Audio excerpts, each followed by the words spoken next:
मानवता को शर्मसार कर देने वाली एक और घटना देश की धरती पर घटित हुई। जब समाज अपने उत्थान के लिए काम कर रहा है तो वहीं समाज अपनी कुरीतियों को भी आज पीछे नहीं छोड़ रहा। हरियाणा के भिवानी के ढाणी लक्ष्मण में जो 11 अगस्त की तारीख को मनीषा नामक लेडी टीचर के साथ हुआ, वो फिर कभी किसी दूसरे देश की बेटी के साथ ना हो।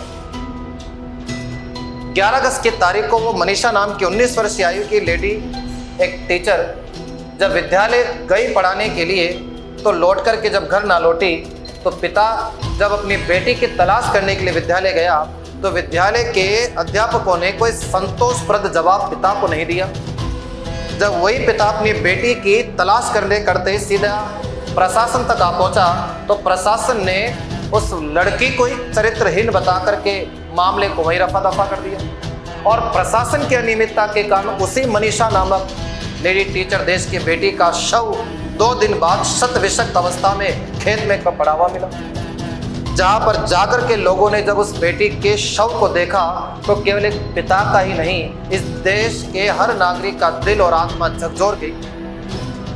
जब समाज में महिलाएं आज इतने आगे बढ़ चुकी है कि वो लोगों को शिक्षित करने में लग रही है, वो लोगों को आगे बढ़ाने में अपना पूरा योगदान दे रही है, आज उसी समाज के भीतर नारी देश की सुरक्षित नहीं है। और फिर चौंकाने वाली बात यह है कि जब प्रशासन उसकी तहकीकात में लगा तो प्रशासन ने उस घटना को आत्महत्या का नाम देकर के मामले को रफा दफा कर दिया।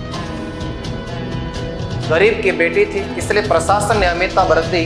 काश अगर वो किसी आला अधिकारी की बेटी होती तो शायद इतनी अनियमितता और इस प्रकार की निंदनीय घटना उसके साथ घटित ना होती।